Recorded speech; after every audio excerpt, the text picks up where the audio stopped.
Цэнтру беларускай салідарнасці сталіся вядомыя факты перадачы асабістых звестак беларусаў, якія маюць дадатковую абарону ў Польшчы у амбасаду Беларусі.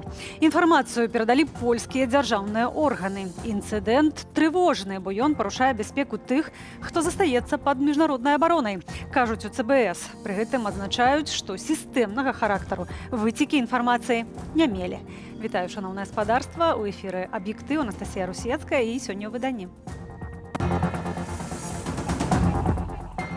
Новыя санкцыі Злучаных Штатаў і Канады. Пад абмежаванне трапілі пракуроры, начальнікі папраўчых калоніяў і прадпрыемствы вайсковай прамысловасці. Бачыць, хто парушае санкцыі, хто чым замешаны, хто як парушае папярэднія і адпаведна прымае рашэнне. Улады стрымліваюць цэны, эксперты прагназуюць інфляцыйны скачок.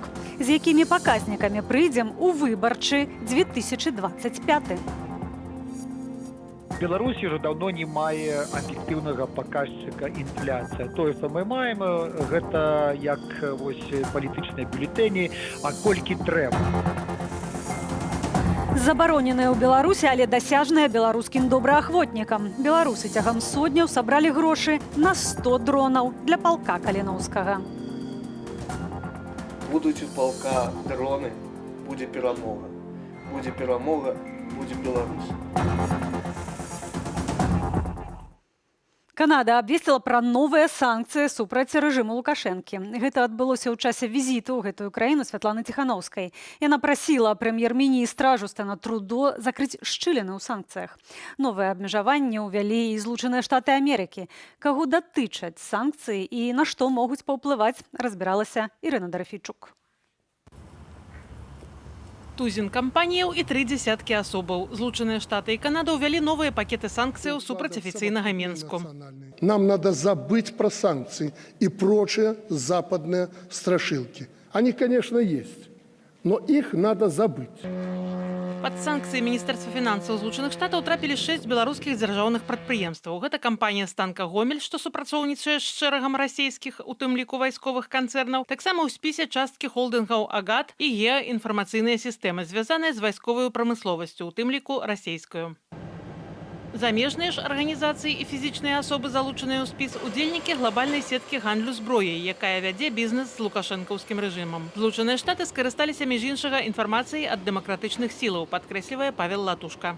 Кампанія Black Shield, якая на працягу 10 гадоў займалася гандлем зброяй з найбольш бяднейшымі краінамі Афрыкі і Азіі. Гэта дэманструе крывадушнасць рэжыму Лукашэнкі, які пастаўляе зброю ў тыя краіны, якія бедны, дзе ідуць ваенныя канфлікты, і проста дапамагае забіваць людзей.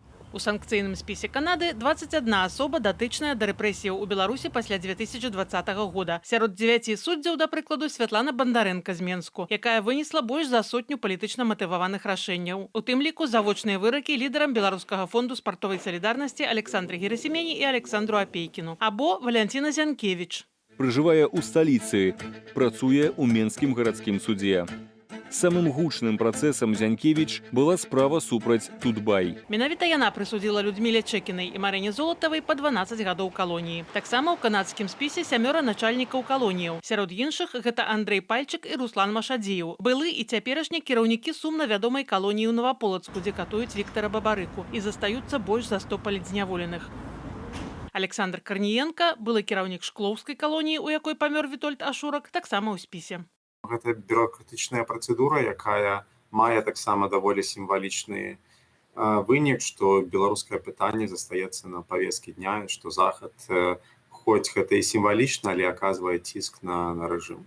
Пра санкцыі Канада абвесціла акурат у час, калі ў краіне з візітам Святлана Ціханаўская. Падчас перамоваў з прэм'ерам Жустэнам Трудо абраная прэзідэнтка, між іншага, заклікала яго запрасіць дэмакратычныя сілы Беларусі на саміт Вялікай сямёркі падчас старшынёўства Канады ў арганізацыі. Важнасць такой супрацы падкрэслівае Павел Латушка. Трапіць на такія перамовы прадстаўнікам дэмакратычных структураў даволі цяжкая задача, але яе трэба ставіць перад сабой. Калі не, то трэба, каб была група краін альбо краіна, стратэгічны партнёр, якая магла бы агучыць голас беларусаў падчас гэтых перамоваў. Нішто не павінна вырашацца пра нас без нас. І гэта для нас стратэгічная задача. Але практычных вынікаў і ад новых санкцыяў, і ад візіту Ціханаўскай будзе няшмат, мяркуе палітолог Рыгор Ніжнікаў.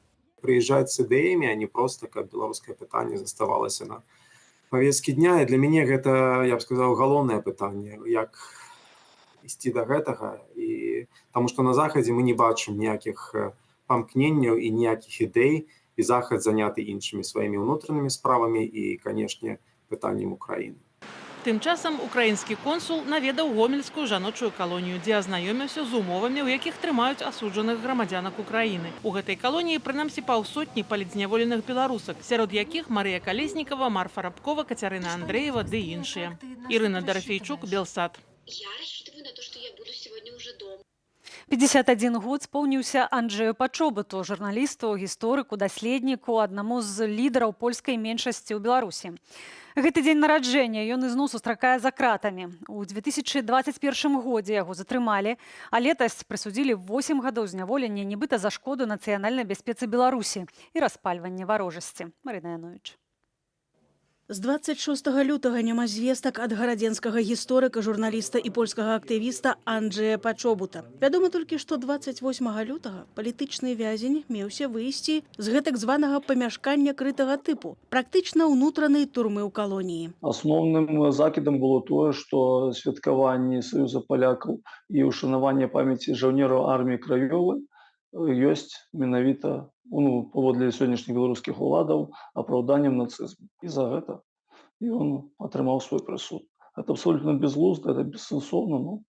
Анджей Пачобут у медыях называў агрэсіяй савецкі напад на Польшчу ў 1939. Гэта пазней сталася адным з пунктаў абвінавачання. Неўзабаве пасля суда палітвязня кінулі ў штрафны ізалятар. За 8 месяцаў не дазволілі ніводнай пасылкі і ніводнага спаткання. Для палітычных вязняў ва ўсіх беларускіх лагерах умовы практычна аднолькавыя. Усе яны адзначаюцца вось такой біркай жоўтага колеру, і гэтым усё сказано. Чым больш вядомы палітычны, чым больш пра яго кажуць на волі, тым складаней яму там сядзець, тым больш горшыя умовы. Паводле праваабаронцаў вясны, яшчэ ў 2021 годзе Пачобуту прапанавалі напісаць прашэнне аб памілаванні, але ён адмовіўся. Гэта ягоная ідэалагічная пазіцыя, і гэта, ведаеце, як вядомы фільм Анджея Вайды, чалавек з мармуру, чалавек з жалеза. Гэта вось пра Анджея Пачобута, я думаю. Пра чалавека, у которого ёсць вельмі моцны ідэалагічны стрыжань. Ну і такіх людзей беларускай палітыцы не хапае. У Новаполацкую калонію да Анджея Пачобута дапусцілі старшыню з ліквідаванага Саюзу палякаў Беларусі Анджэліку Борыс. Лукашенка асабіста даў згоду на тое спатканне. Пра гэта Анджэліка апавяла прэзідэнту Польшчы Анджэю Дуду падчас учорашняй аўдыенцыі ў Варшаве. Даты сустрэчы і пра што размаўлялі Пачобут і Борыс яна не ўдакладніла. Анджей Пачобут вельмі знясілены. Яго трымаюць у надзвычай цяжкіх умовах. Анджея Пачобута, як і іншых, трэба неадкладна вызваліць. Падкрэслю, што яго кінулі за крата менавіта і толькі праз тое, што ён ёсць прадстаўніком польскай меншасці ў Беларусі. Пра беларускіх палітычных вязняў ішлося сёння ў Брусэлі. Рэдактарка сайту hartia97.org Наталя Радзіна, праваабаронца і былы палітвязень Леонід Цудаленка, а таксама актывіст грамадзянскай кампаніі «Еўрапейская Беларусь» і муж палітзняволенай Андрэй Шарэнда узялі ўдзел у афіцыйнай сустрэчы дэлегацыі Еўрапарламенту ў справах сувязі з палітычнымі зняволенымі. Мы ў еўрапейскім парламенце вельмі чакаем і жадаем вызвалення ўсіх палітычных зняволеных. Турбуемся за іхнае жыццё і здароўе і ўсімі магчымымі спосабамі будзем штодня пра іх нагадваць. У Гданьску абновяць мурал, прысвечаны Алесю Бяляцкаму. На ім з'явяцца таксама Анджей Пачобут і Марфа Рабкова. Пра гэта паведамілі ў аб'яднаным пераходным кабінеце. Марына Яновіч, Белсат. Сур'ёзная аварыя на ўездзе ў Менск. У выніку сутыкнення пасажырскага аўтобуса МАЗ з фурай пацярпелі 43 асобы. Аварыя адбылася на Смілавіцкім тракце на ўездзе ў сталіцу каля 8 гадзіны раніцы. Адзін з пасажыраў паведаміў, што аўтобус ехаў па маршруце пасёлак Сокал-Менск і быў запоўнены. З відэарэгістратара, усталяванага ў кабіне кіроўцы аўтобуса, відаць, што аўтобус рухаецца па крайняй правай паласе і ўразаецца ў фуру маркі «Вольва», якая стаіць на ўзбочыне. Што сталася прычынай сутыкнення, высвятляюць працаўнікі ДАІ. У Міністэрстве аховы здароўя заявілі, што з 43 пацярпелых двое непаўналетнія. Пацярпелых з рознымі траўмамі даставілі ў больніцы Менску.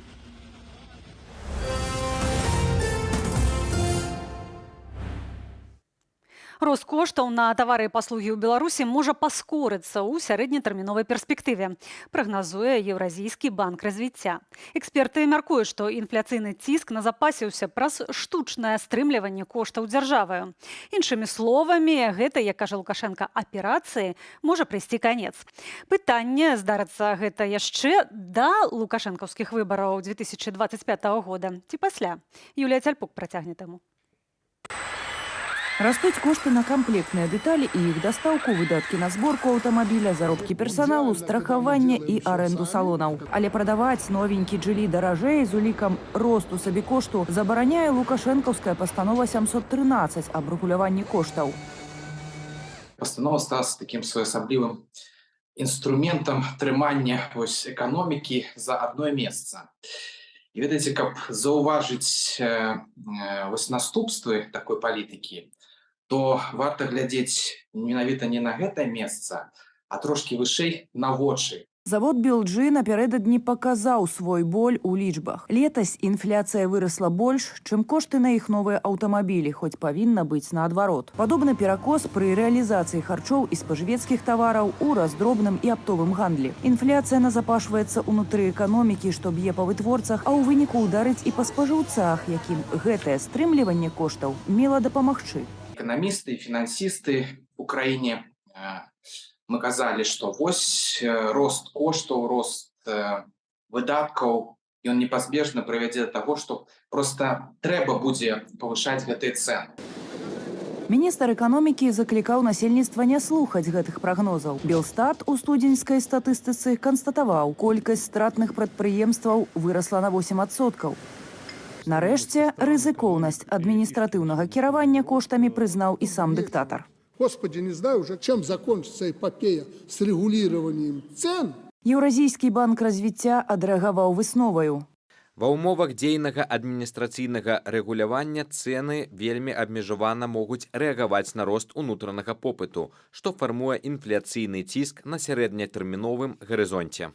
88% апытаных чытачоў нашага тэлеграм-каналу рыхтуюцца да дэвальвацыі, вераць ацэнкам незалежных экспертаў пра скачок інфляцыі. Урад Беларусі абяцае, што рост цэнаў сёлета застанецца ў межах 6%. Эканаміст Ярослаў Романчук кажа, чакаем 20%. У Беларусі ўжо даўно не мае аб'ектыўнага паказчыка інфляцыя. Тое, што мы маем, гэта як палітычныя бюлетэні, а колькі трэба. Для таго, каб інфляцыя была аб'ектыўным паказчыкам, трэба, каб цэны былі свабодныя, каб не было ціску на кошты, каб не было прымушэння вытворцаў і імпарцёраў да нейкай там цэнавой дысцыпліны. Няма аб'ектыўнага паказніку інфляцыі, праўдзівага курсу беларускага рубля, цалкам схавалі ад грамадзянаў звесткі аб прыбытках у экспарце, імпарце тавараў. Таму і прагнозаў аб'ектыўных быць не можа, кажа Ярослаў Романчук у кантэксце яшчэ адной ацэнкі Еўразійскага банку развіцця, што на лета эканоміка Беларусі вырасце на 2%. Паколькі наступны год гэта будзе электаральная кампанія, ніякія не выбары, то я думаю, што яны будуць нават больш за 2, яны зробяць там 3,5 для таго, каб свайго пахана проста парадваць і сказаць, ведаеце, вось пад вашым такім мудрым кіраўніцтвам наша эканоміка ўзрастае, не гледзячы ні на войны, ні на санкцыі, ні на што. Калі з рэгуляваннем цэнаў давядзецца скончыць яшчэ сёлета, вінаватых доўга шукаць не трэба. Если правительство не провалит, это будет уникальная операция в рыночной, так сказать, экономике. Згодна з 4-й версіяй пастановы 713 вытворцам дазволілі падымаць цэны максімум на 0,3% на месяц, то бок на 3,6% на год. Юлія Цяльпук, Белсат. Амаль правальным назваў Лукашенко мінулы год для айчыннай сельскай гаспадаркі. Беларускія аграры летась не дабралі больш за 1 мільён тоннаў збожжа ўраджаю. Пры гэтым Лукашенко заявіў на нарадзе ў справе сельскай гаспадаркі і паставіў заданні на гэты год. Каля 10 мільёнаў тонн збожжа, 5 мільёнаў тонн цукровых буракоў і больш за 1 мільён тоннаў рапсу. Это никакого умного земледелия или животноводства, в целом сельского хозяйства. Просто ответственность и дисциплина, человеческое отношение к животному. Я не знаю вообще, как вы можете допустить, простите меня за это, что у вас дохнут эти бедолаги, только что родившиеся. Это безобразное отношение, безнравственное, если хотите, отношение к животным. Таксама Лукашенко даручыў, цытата, распрацаваць 10гадовую стратэгію развіцця ультрасучаснай свінагадоўлі ў Беларусі, у якой мае быць усё: прагрэсіўная генетыка, корм і экалагічнасць. Усяго сотні спатрэбіліся беларусам, каб сабраць 47 тысяч долараў на набыццё 100 дронаў для палка імя Кастуся Каліноўскага. Пра гэта паведаміў ініцыятар збору, украінскі блогер Балаганов, ён жа Александр Рыкаў. Як праходзіў мегазбор, распавядзе Кацярына Гардзеева. Будуць у палка дроны, будзе перамога. Будзе перамога, будзе Беларусь. Жыве Беларусь, слава Украіне! Планавалі сабраць за тыдзень, а сабралі за дзень. Беларусы чарговы раз прадэманстравалі еднасць. Менш як 24 гадзіны спатрэбілася, каб сабраць 47 тысяч долараў на закуп 100 дронаў для ваяроў палка Каліноўскага. Это был вчера потрясающий день. Я просто восхищен белорусами. Просто молодцы. Сегодня мы все закроем. Нет слов. То, что вы сделали, у меня просто нет слов. Один день. Слава Украине, живе Беларусь. Хороших людей больше. Ініцыятыву украінца падтрымалі незалежныя беларускія медыі. Некаторыя знакамітыя беларусы запісвалі звароты, заклікаючы ўзяць удзел у акцыі. Я чалавек просты. Бачу украінца, кажу слава Украіне. Бачу магчымасць дапамагчы, дапамагаю. Гэтыя дроны неабходныя палку, неабходныя нам з вами, неабходныя ўсім. Таму я далучыўся да гэтай ініцыятывы.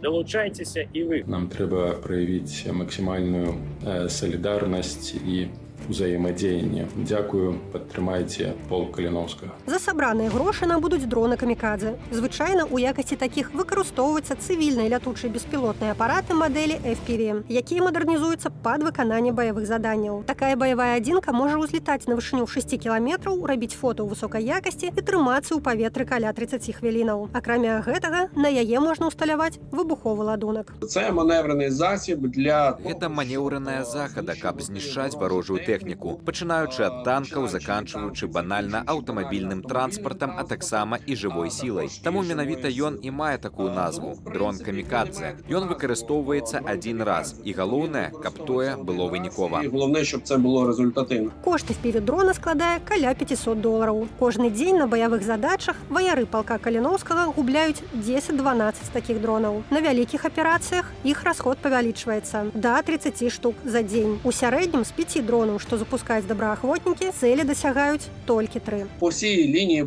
зіткнення... Па ўсёй лініі фронту 100 дронаў. Гэта нават не тая колькасць, якую мы выкарыстоўваем за сотні. Мы выкарыстоўваем за сотні нашмат больш, але нават гэтыя 100 дронаў, яны вельмі карысныя, бо змогуць фактычна падтрымліваць сотні тыя ці іншыя пазіцыі, тыя ці іншыя падраздзяленні для адбівання расійскіх атак на тыя пазіцыі. Так, на ці пазіцыі.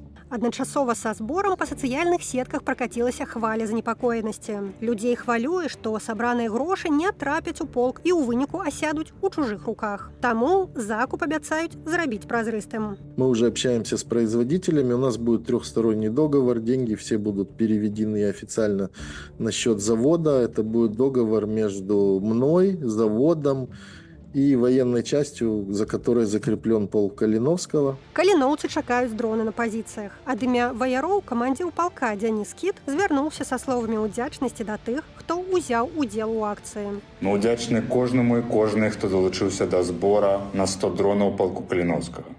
Дзякуй за ваше адзінства. Разам з вашай падтрымкай наш баявы дух узмацняецца. Слава Украине! Жыве Беларусь! Збор на дроны паспяхова закрыты, але каліноўцам па-ранейшаму патрэбная дапамога. Пра гэта ў эфіры студыі Белсат апавёў намеснік камандзіра палка ў справе забеспячэння Догас. Паводле яго, полк Каліноўскага мае патрэбу ў аднаўленні і рамонце аўтапарку, а таксама ў закупе амуніцыі. Інфармацыю, як падтрымаць добраахвотнікаў, можна знайсці на іхнім сайце. Кацярына Гардзеева, Белсат.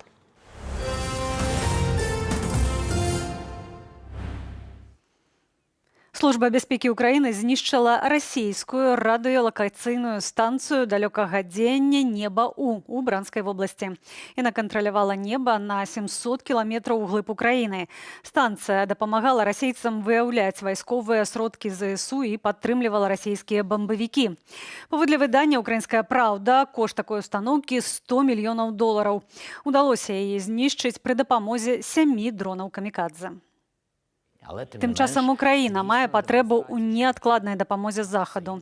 У інтэрв'ю каналу PBS Владзімір Зеленскі апавёў, што расейцы здолелі знішчыць трыпальскую ЦЭС праз тое, што ў ЗСУ цалкам скончыліся супрацьракеты для яе абароны.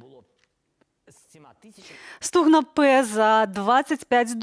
На Закарпатці валанцёры вырабляюць муляжы супрацьтанкавых ракетных комплексаў Стугна П і адпраўляюць іх вайскоўцам на фронт у гарачыя кропкі. Там байцы ЗСУ выстаўляюць макеты ракетных комплексаў на ілжывыя пазіцыі. Тым самым прымушаюць ворага страляць у іх, а значыць, выдаткоўваць снарады і выдаваць сваё месцазнаходжанне. Працягнуць мае калегі. Гэта адзін з цэхаў, дзе мы вырабляем нашыя макеты. Зараз вам усё пакажу, калі ласка. Некалькі ідэйных людзей, падручныя матэрыялы і адно вялікае жаданне дапамагчы збройным сілам Украіны. Закарпатскія валанцёры ў Вінаградаве вырабляюць макеты супрацьтанкавых ракетных комплексаў Стугна П.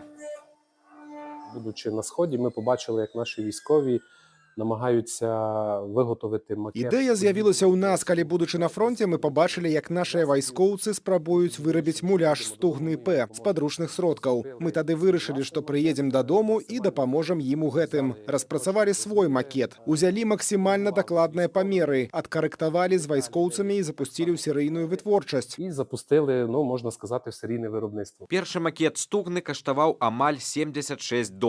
Падчас працы над ім валанцёры знізілі яго кошт до 25. Це у нас із горщиків. Гэта у нас звычайныя чыгуны для кветак. Гэтая частка і гэтая частка. Тут можа быць пластык, можа быць і метал. Тут дрэва і металічная канструкцыя, якую ўмелы зваршчык зробіць без праблемаў. Зварювальник гарно все зробить. Камплектныя дэталі да супрацьтанкавых комплексаў робяць у розных цехах. Столяр-валанцёр Михаил працуе над муляжом пускавога механізму для Стугны. Це направляючая якась установка. Гэта накіравальная установка, якая мацуецца да асноўнай часткі. Затым на яе ставіцца труба. Затвор, каб была падобна на сапраўдную стугну. Цяжэй за ўсё фрэзераванне. Як правільна выставіць, усё выразаць і гэтыя дробныя часткі сабраць разам. Вось гэта шмат часу займае. Усё прымацаваць, прыляпіць, каб не распалася ці яшчэ чаго-небудзь. Усё павінна быць надзейна.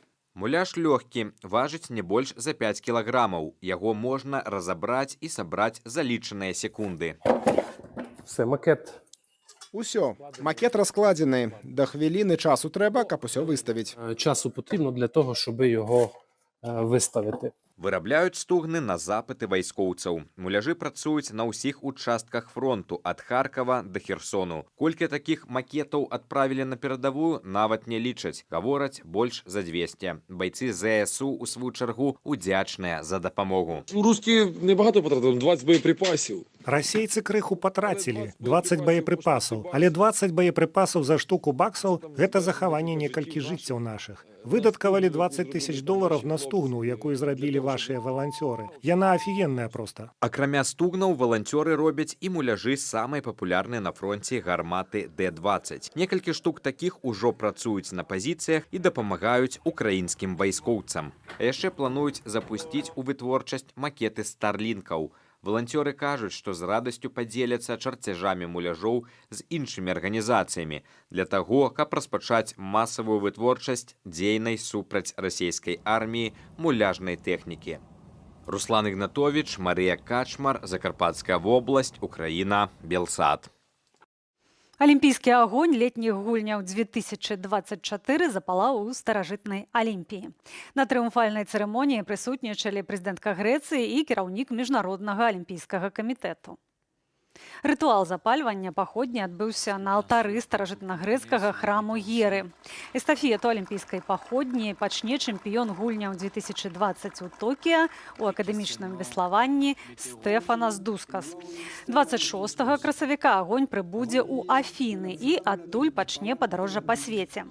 Ці прыедзе алімпійскі агонь у Беларусь, невядома. Паводле стану на 16 красавіка алімпійскія ліцэнзіі атрымалі 19 беларускіх атлетаў. Яны тэарэтычна маюць шансы выступіць у Парыжы пад нейтральным сцягам. Гульні пройдуць сёлета з 26 ліпеня да 11 жніўня.